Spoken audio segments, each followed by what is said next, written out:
मेरे पास ना ऐसे बहुत सारे कमेंट्स आते हैं कि आप ही हमने सब करके देख लिया, लेकिन जो हमारे हस्बैंड हैं ना, वो हमारी वैल्यू नहीं करते, ना ही हमारी रेस्पेक्ट करते हैं। और हालांकि हम अपने हस्बैंड की और उनकी फैमिली की इतनी रेस्पेक्ट करते हैं, उनके लिए सब कुछ करते हैं, लेकिन वो हैं कि वो हमारी तरफ ध्यान ही नहीं देते, ना ही हमारी इज़्ज़त करते हैं जिस तरह के हम डिज़र्व करती हैं।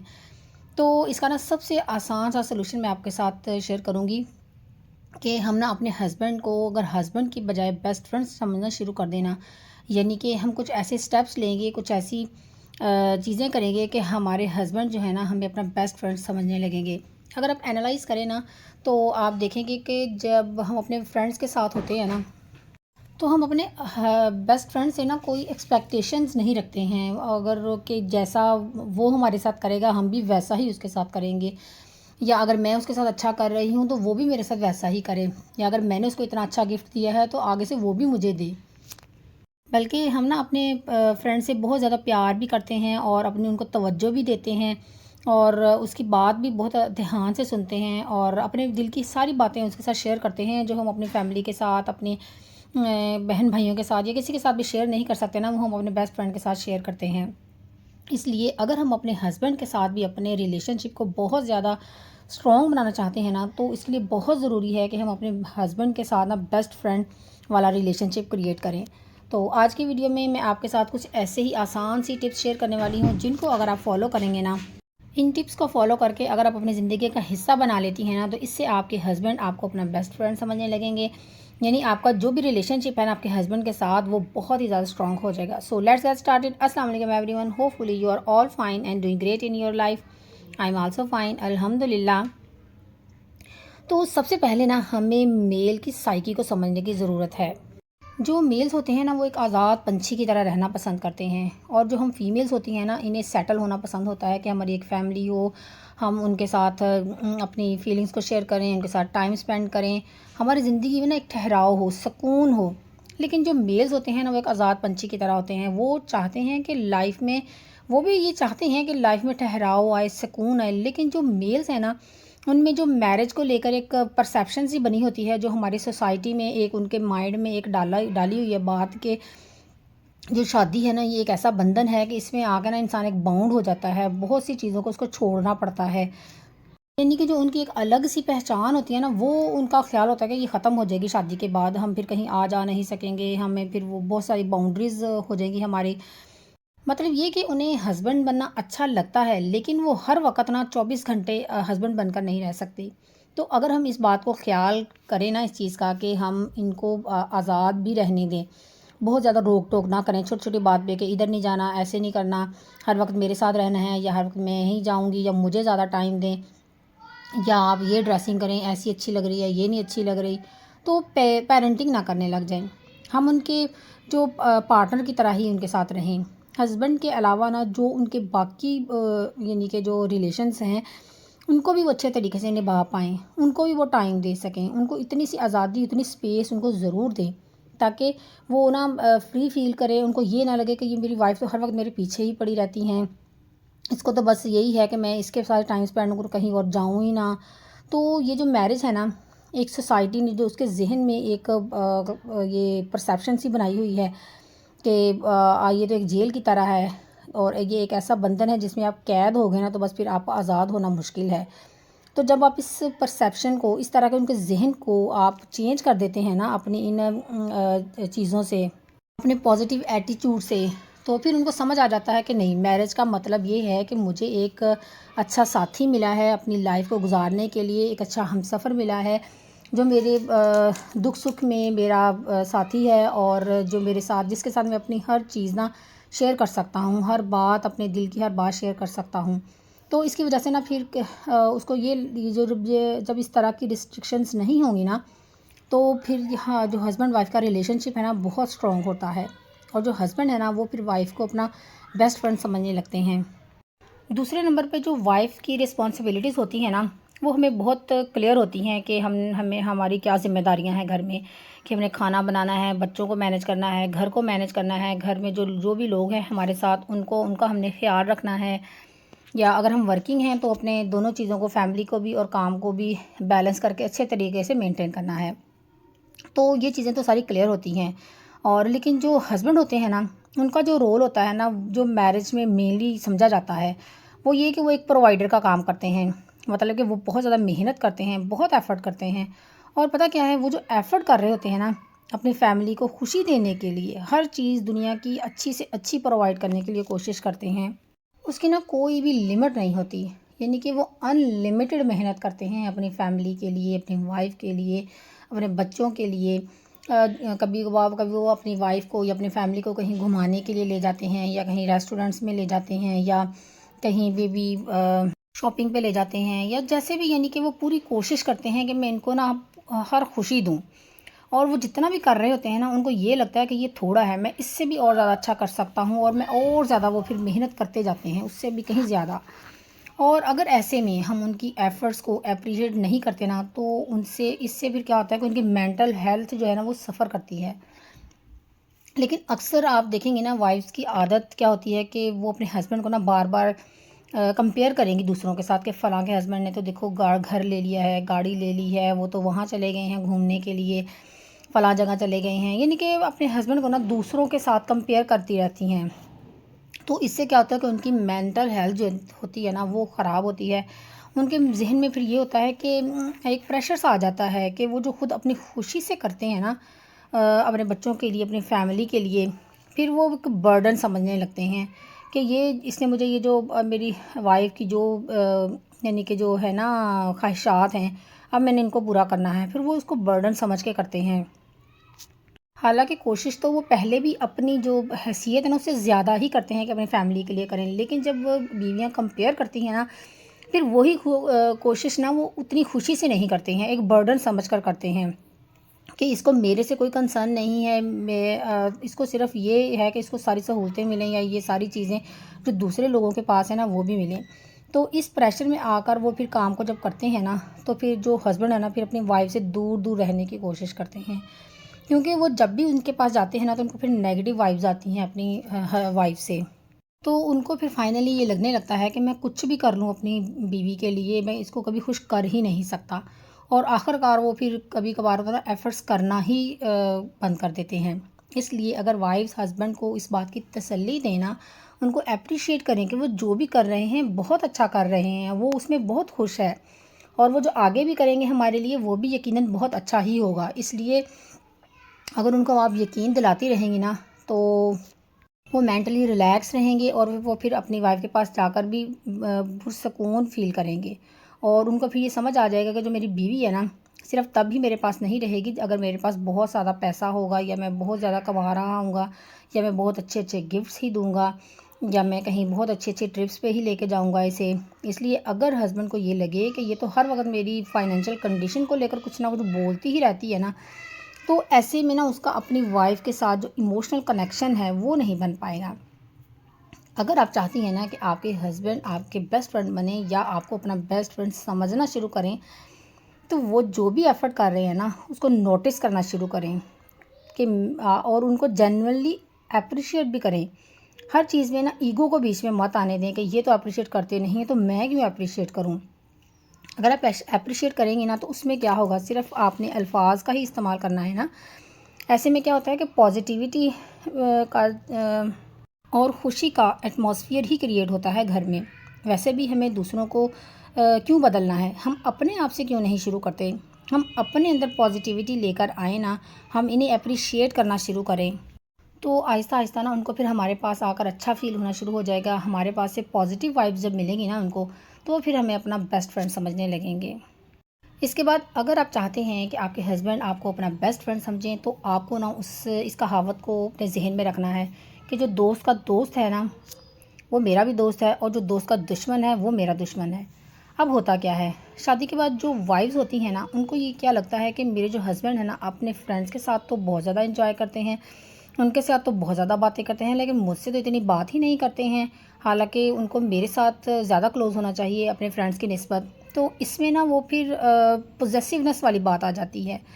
वो जेलस होना शुरू हो जाती हैं ना, जब इस तरह से उनके फ्रेंड से जब बीवियाँ जेलस होना शुरू हो जाती हैं, फिर वो कोशिश करती हैं कि वो अपने फ्रेंड से कम मिलें और मेरे साथ ही ज़्यादा टाइम स्पेंड करें, और ऐसा हो तो सकता नहीं है। ज़ाहिर है उनका एक सोशल सर्कल होता है, उन्होंने अपने कॉन्टैक्ट्स होते हैं उनके, उन्होंने मिलना भी होता है किसी काम के सिलसिले में भी, और अपने आप को फ़्रेश करने के लिए भी, अपने माइंड को फ़्रेश करने के लिए भी, ताकि वो अपनी फ़ील्ड में, अपनी जॉब्स में, हर जगह वो अपने आप को फ़्रेश रख सकें, अपने आप को अप टू डेट रख सकें। तो इसलिए ना हमें अपने हस्बैंड्स को खुद इजाज़त देनी चाहिए कि ठीक है आप जाएँ। जब आप उन्हें इस तरह की परमिशंस देंगी ना, उन्हें जाने देंगी, फ्री टाइम स्पेंड करने के लिए उन्हें देंगी कि ठीक है जाएँ आप, शादी का मतलब ये नहीं है कि अब आप सारा टाइम मेरे साथ ही स्पेंड करें।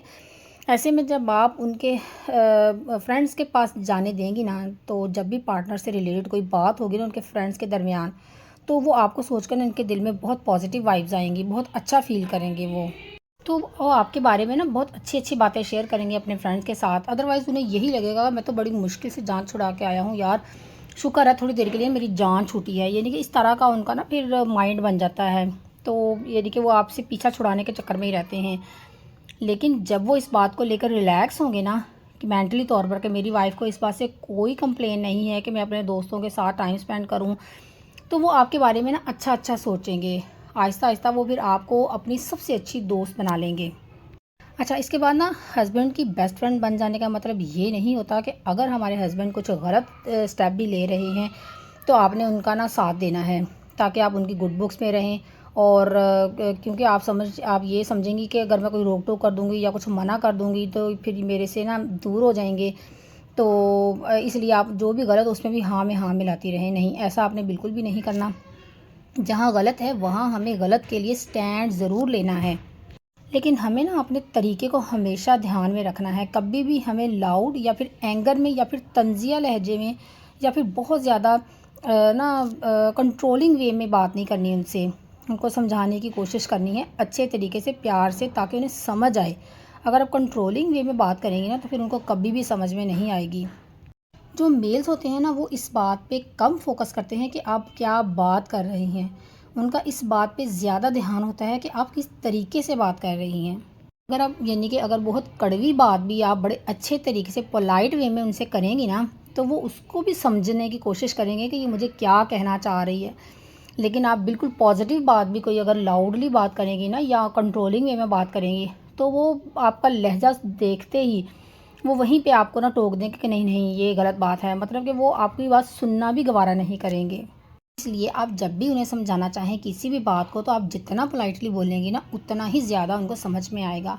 आहिस्ता आहिस्ता उनको फिर ये लगने लगेगा कि आप कभी भी गलत बात में उनका साथ नहीं देंगी, क्योंकि आप चाहती हैं कि वो कभी भी किसी मुसीबत में ना पड़ें और उनके साथ कभी भी कुछ बुरा ना हो, और फिर वो आपको अपनी बिल्कुल सच्ची वाली, अच्छी वाली बेस्ट फ्रेंड समझने लगेंगे। और इसके बाद ना हस्बैंड के ज़हन पे जो सबसे बड़ा प्रेशर होता है ना, सोसाइटी का भी होता है और शादी के बाद, वो ये होता है कि अपनी फैमिली और अपनी वाइफ के दरमियान बैलेंस क्रिएट करना।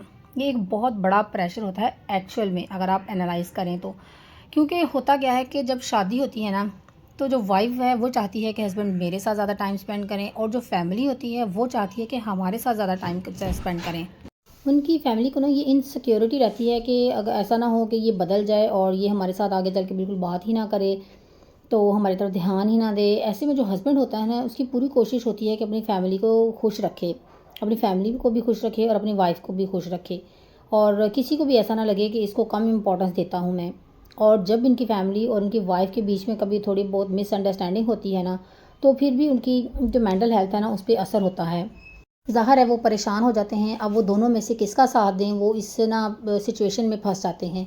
और अगर हम चाहते हैं ना कि हमारे हस्बैंड हमें अपनी बेस्ट फ्रेंड बना लें, हमें इस चीज़ में, इस बैलेंसिंग में, यानी कि रिश्तों को बैलेंस करने में उन्हें सपोर्ट करना है, उनकी मदद करनी है, वो हम ऐसे कर सकते हैं कि जो छोटी मोटी बातें होती हैं ना फैमिलीज़ में, हमें इन्हें इग्नोर करना सीखना है। जब कुछ गलत हो हम उसके लिए स्टैंड ज़रूर लें, लेकिन इस स्टैंड लेने का जो तरीका है ना, वो सही होना चाहिए। और वो जो हस्बैंड की खींचातानी चल रही होती है ना, वो बेचारा जो फंस जाता है दोनों की सिचुएशन में, कोई भी मिसअंडरस्टैंडिंग हो जाए वाइफ के दरमियान या उनकी फैमिली के दरमियान, और वो हस्बैंड दरमियान में फंस जाता है ना, उसको उससे आपने रिलैक्स करना है। आपको चाहिए कि आप चीज़ों को इग्नोर करें, ताकि वो रिलैक्स रहे और वो अपनी खुशी से जहाँ टाइम स्पेंड करना चाहे वो वहाँ पर बैठें, अपना टाइम स्पेंड करें। हमें ना खुद को उनकी फैमिली से अच्छा साबित करने के लिए इस तरह की किसी रेस में नहीं पड़ना है, हमें कोई कंपटीशन नहीं करना उनकी फैमिली के साथ। ज़ाहिर है वो उनकी फैमिली है, वो भी उनसे बहुत प्यार करते हैं, हम अपनी जगह उनसे बहुत प्यार करते हैं। तो इन हमारा और उनका कोई कंपटीशन नहीं है। तो इसलिए इसके अलावा हमारे पास बड़े-बड़े कोई गोल्स होने चाहिए अपनी लाइफ से रिलेटेड, जिसके ऊपर हम काम कर रहे हों, ताकि हम अपनी पर्सनैलिटी की ग्रोथ कर सकें। जब हम ऐसा करेंगे ना, जब हम अपनी पर्सनल ग्रोथ पे काम करते हैं ना, तो फिर छोटी-छोटी चीज़ों पे हम फ़ोकस नहीं करते, वो हमारे लिए मायने नहीं रखती और हम हर तरह के लोगों के दरमियान रहना, बल्कि खुश रहना सीख जाते हैं। और इस तरह से फिर क्या होगा कि हमारे हस्बैंड भी बहुत ज़्यादा रिलैक्स रहेंगे, उनको भी ये श्योरिटी होगी कि उनकी आपकी वजह से उसके उनके माइंड में कोई भी बैलेंसिंग वाला प्रेशर नहीं आता, तो वो फिर आपको अपनी बेस्ट फ्रेंड ज़रूर समझने लगेंगे। इसके अलावा जो हमारे बेस्ट फ्रेंड होते हैं ना, वो कितना एक साथ हम एंजॉय करते हैं, हम एक साथ घूमते भी हैं, एक जैसी हमारी हॉबीज़ भी होती हैं मोस्टली। लेकिन जो हस्बैंड वाइफ्स होते हैं ना, ज़रूरी तो नहीं कि इनकी एक जैसी हॉबीज़ हों, एक चीज़ें ही करना इनको पसंद हों। इसमें फिर इस तरह से क्या होता है कि हमारे ना क्लैशेस होना शुरू हो जाते हैं कि हस्बैंड कुछ और लाइक करते हैं और जो वाइफ़ है ना, वो कुछ और पसंद करती होती हैं। जब उनकी चॉइसेस डिफरेंट हो जाती हैं ना, तो फिर वहाँ पे क्लैशेस हो जाते हैं और लड़ाइयाँ होना शुरू हो जाती हैं। जबकि आपको उनकी जो भी हॉबीज़ हैं, जो उनके लाइक्स और डिसलाइक्स हैं, उनको रिस्पेक्ट देनी होती है।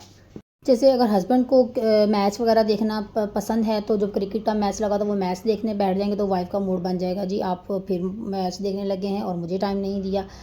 या वाइफ़ को अगर शॉपिंग करना ज़्यादा पसंद है, अगर वाइफ़ ने कह दिया कि चलें शॉपिंग करने के लिए चलते हैं, तो हस्बैंड का मुँह बन जाता है कि नहीं, ये क्या बात हुई, मैं नहीं जाना चाहता। तो हमें ना एक दूसरे की जो अलग-अलग चीज़ें हैं, पसंद या नापसंद है, उन चीज़ों पे ना कॉम्प्रोमाइज़ भी करना होता है एक दूसरे के साथ, उनको रिस्पेक्ट भी देनी होती है। जैसे अगर आपके हस्बैंड को मूवीज़ देखना पसंद है या आपको पसंद नहीं है, तो फिर भी आप उनकी पसंद की खातिर कभी वीक में एक दफ़ा उनके साथ बैठकर मूवी देख लिया करें, ताकि वो भी खुश हो जाएँ और वो आप भी एंजॉय कर लें उनके साथ।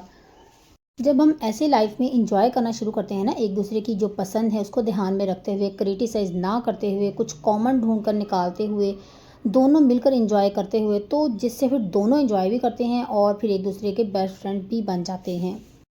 अच्छा, एक और चीज़ कि जो अक्सर हस्बैंड्स में देखा गया है कि जो बाहर जो जैसे फीमेल्स को देखते हैं ना, या उनके ऑफिस वगैरह में होती हैं या बाहर आते जाते जैसे जैसे वो लड़कियों को देखते हैं ना, या आजकल तो सोशल मीडिया पे भी बहुत ज़्यादा इस तरह की, आपको पता ही है किस तरह की बेहुदा किस्म की लड़कियां रील्स बनाती हैं, तो उनको जब देखते हैं ना, तो वो उनकी तरफ अट्रैक्ट होते हैं और अपनी बीवी से ना दूर होने की कोशिश करते हैं। तो इस चीज़ में अगर आपको इस तरह की कोई प्रॉब्लम फेस करनी पड़ती है, तो आप अपनी ग्रूमिंग पे तवज्जो दें, अपने आप को फिट रखने की कोशिश करें, अपने जो है ना हाइजीन का ख्याल रखें, अपने ऊपर फोकस करें, अपने आप को अपग्रेड करने की कोशिश करें।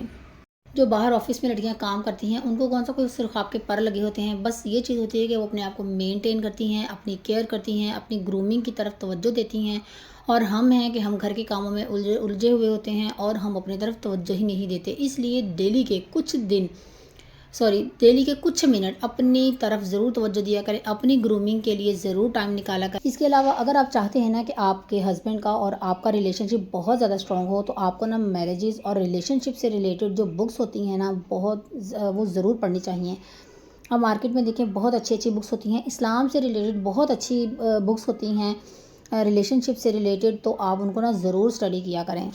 एक्चुअली आजकल मूवीज़ और ड्रामों ने ना हमारा जो प्यार वाला कॉन्सेप्ट है ना, वो बहुत कॉम्प्लिकेट करके हमें बताया हुआ है कि, और हम ना वही चीज़ें जो ड्रामों में फिल्मों में दिखाते हैं ना, वही चीज़ अपनी एक्चुअल लाइफ में ढूंढने की कोशिश करते हैं कि हमारे हस्बैंड हमारे लिए ये कुछ करें और हमें रोज़ ला कर दें, हमें जो है ना हमें सरप्राइजेज़ दें, हमें गिफ्ट्स दें, हमारे साथ डायलॉग बोलें फ़लाँ फ़लाँ के, तुम्हारी आँखें बहुत अच्छी हैं, तुम ऐसी हो, तुम वैसी हो। और ऐसा होता नहीं है, और फिर हमें ये लगता है कि हमारे हस्बैंड हमसे प्यार नहीं करते, हमारी तरफ ध्यान नहीं देते हैं। लेकिन अगर आप अपने हस्बैंड के साथ अपनी फ्रेंडशिप को स्ट्रॉन्ग करना शुरू कर देंगी ना, तो हस्बैंड से जो हस्बैंड वाली एक्सपेक्टेशंस होती हैं ना, उनको थोड़ा कम करके उनके साथ फ्रेंडशिप स्ट्रॉन्ग करने की तरफ फोकस करेंगी ना, तो हमारा रिलेशनशिप बहुत ज़्यादा स्ट्रॉन्ग हो जाएगा और इससे जो हमारी लाइफ है ना, वो भी बहुत ज़्यादा ब्यूटीफुल हो जाएगी। उम्मीद है कि आपको आज का व्लॉग पसंद आया होगा, अच्छा लगा हो लाइक ज़रूर कीजिएगा, और अगर आप मेरे चैनल पर न्यू हैं तो सब्सक्राइब ज़रूर कीजिएगा। मिलते हैं नेक्स्ट व्लॉग में, तब तक के लिए अपना बहुत सा ख्याल रखिएगा, खुश रहें, खुशियाँ बांटें, दूसरों की ज़िंदगी में आसानियाँ पैदा करें। अल्लाह ताला आपकी ज़िंदगी में आसानियाँ पैदा करेगा इंशाअल्लाह ताला। अल्लाह हाफिज़।